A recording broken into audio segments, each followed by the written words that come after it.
Salut tout le monde, ici Ice Spielberg. J'avais envie de vous parler d'un cinéma que j'apprécie particulièrement, le cinéma coréen. Le cinéma coréen propose des films vraiment intéressants qui méritent toute votre attention. C'est un cinéma dont les codes sont différents de ceux du cinéma français ou du cinéma américain. La Corée du Sud, c'est une toute autre culture, et les codes auxquels nous sommes habitués sont quelque peu bousculés. Que ce soit en termes de jeu d'acteurs, d'interaction entre les personnages, ou d'enchaînement dans les situations, on est sur quelque chose de radicalement différent. Quand je l'ai découvert il y a quelques années, j'ai vraiment eu le sentiment de découvrir un nouvel univers, tant ce qu'il proposait était différent de ce à quoi j'étais habitué. Dans le cinéma coréen, on n'a pas peur de tourner ses personnages en ridicule. Et ce qui est particulier, c'est que ça arrive dans des situations qui ne sont pas du tout propices, des situations assez graves. C'est une approche qui offre au film des atmosphères assez contradictoires. On va voir ça à travers 3 films de 3 réalisateurs différents pour varier les plaisirs. C'est parti!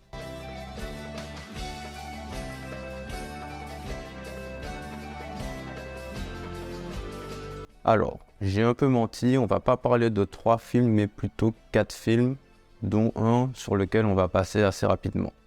Je pouvais pas parler de découvrir le cinéma coréen sans parler de l'incontournable Parasite. Parasite de Bong Joon-ho, sorti en 2019, a rencontré un succès incroyable. C'est un film qui a eu un grand impact sur le cinéma coréen parce qu'il lui a offert une immense visibilité. Il a reçu d'innombrables récompenses. César, Oscar, Golden Globes, bref, il a tout raflé. Et si vous ne l'avez pas vu, je ne peux que vous le conseiller parce que c'est clairement le plus accessible pour commencer dans le cinéma coréen. Alors de quoi ça parle ? Il s'agit tout simplement d'une famille pauvre qui va s'immiscer dans la vie d'une famille riche. Il n'y a pas besoin d'en savoir plus, le mieux c'est de découvrir le film par vous-même. C'est un film qui parle de la lutte des classes, notamment de l'opposition entre les riches et les pauvres, et ça va se retranscrire à travers la mise en scène de Bong Joon-ho. Par exemple, lorsque les pauvres vont accéder au monde des riches, ils vont devoir monter en haut de la colline, littéralement arriver en haut de l'échelle. Et inversement, lorsque les pauvres retournent chez eux, ils vont descendre la colline et symboliquement revenir en bas de l'échelle sociale. C'est de cette façon que Bong Joon-ho va traduire leur passage d'une classe sociale à une autre. Bref, c'est un excellent film, donc si vous n'avez pas vu, foncez le voir, c'est parfait pour débuter dans le cinéma coréen. Maintenant qu'on a rapidement abordé cet incontournable, on va passer aux 3 films dont je voulais réellement vous parler. On va rester chez Bong Joon-ho puisqu'on va parler de son premier succès, Memories of Murder.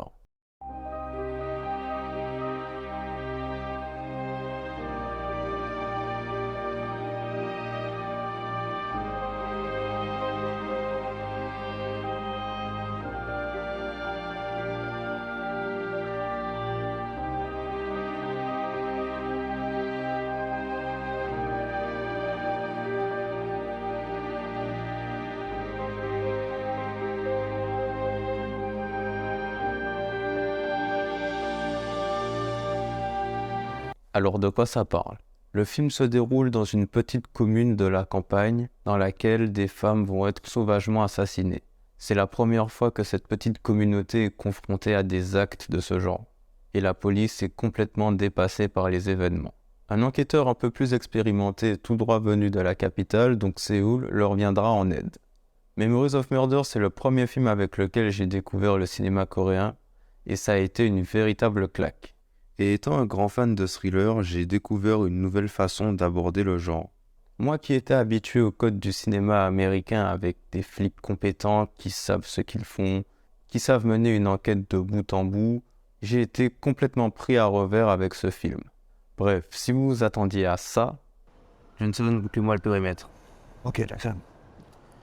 Avez-vous trouvé des empreintes sur la victime? Non, Jackson. Ok. On va le boucler ce salaud. vous serez complètement largué. Ici, les flics sont nuls. Memories of Murder prend complètement à contre-pied les codes du cinéma américain. Je vais pas trop en dévoiler, je vous laisse découvrir les absurdités que les flics commettent durant l'enquête. Les personnages se ratent beaucoup de fois, il y a cette idée de faire du surplace durant l'enquête. Il faut dire que c'est la première fois qu'ils sont confrontés à une telle violence, eux qui vivent dans cette petite commune d'ordinaire tranquille. Il faut aussi souligner que le film se passe en 1986 et qu'à l'époque, la police n'avait pas énormément de moyens, d'autant plus dans un petit village, quoi. Et là, on va en venir à ce que je disais en début de vidéo. Les flics sont complètement tournés en ridicule, nos héros sont vraiment incompétents et ça va donner lieu à des situations vraiment drôles. Il y a des passages du film qui sont réellement drôles et ça contraste vraiment avec la gravité du sujet du film. On est quand même sur une histoire de meurtre.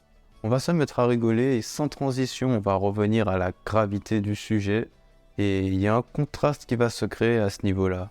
Bong Joon-ho retranscrit parfaitement la descente aux enfers de nos enquêteurs dans cette affaire dont ils ne voient pas le bout.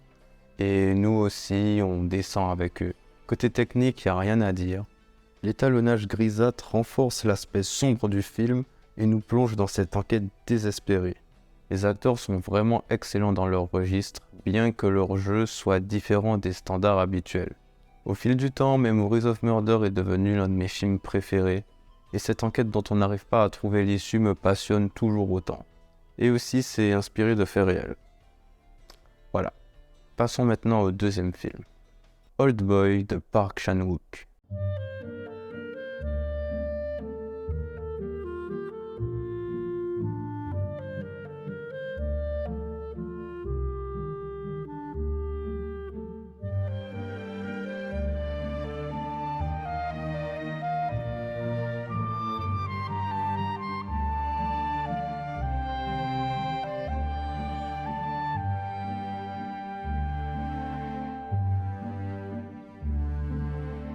Alors, Old Boy, de quoi ça parle?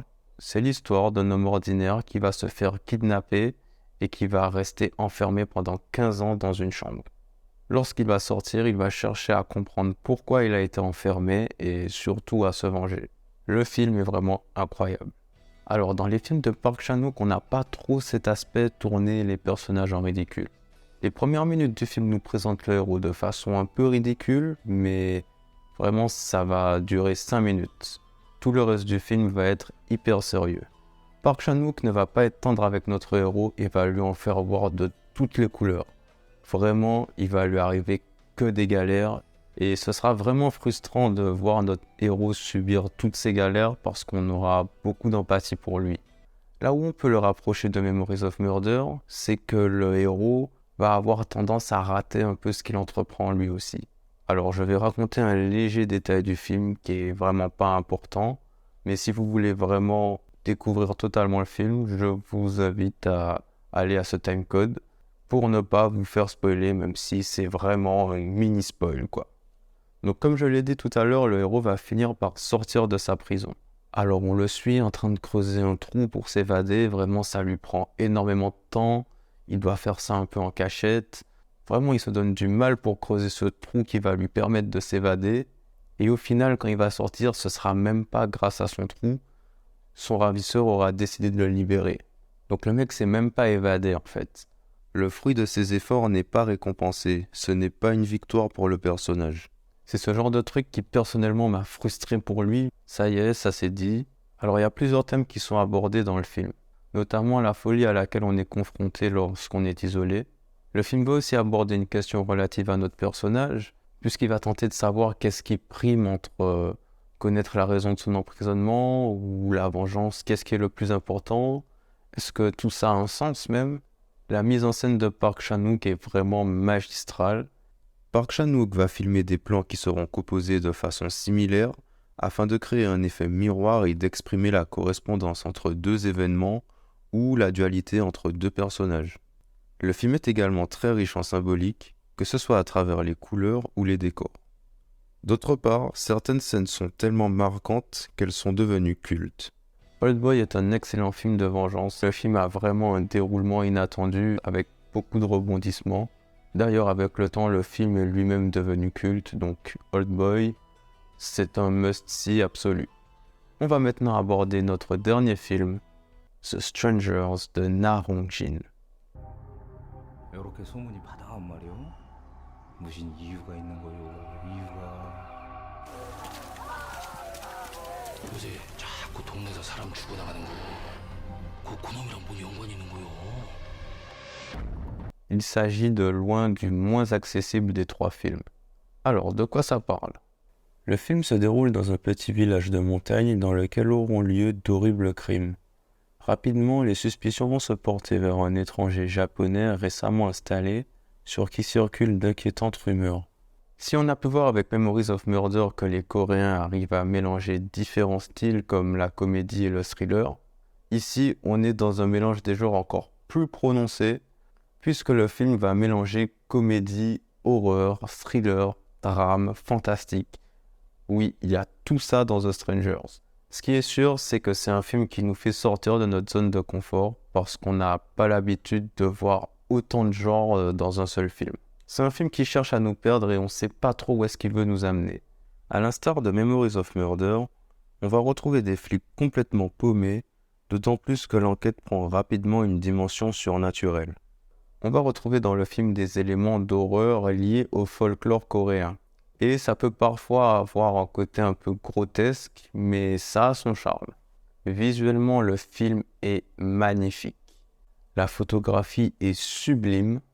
Le film nous plonge dans une atmosphère lugubre avec une enquête où croyances et superstitions s'entremêlent. Cette ambiance sinistre est appuyée par l'environnement montagneux où la pluie et le brouillard sont omniprésents. Je pense que c'est un film qui va en laisser plusieurs en dehors, mais les plus curieux qui s'y aventureront n'en sortiront pas indemnes. Pour résumer, je dirais que dans ces 3 films, et plus généralement dans le cinéma coréen, les personnages principaux sont en perte de repère. Ils vont découvrir des facettes de l'être humain qu'ils n'auraient jamais soupçonnées, ces facettes les plus sombres.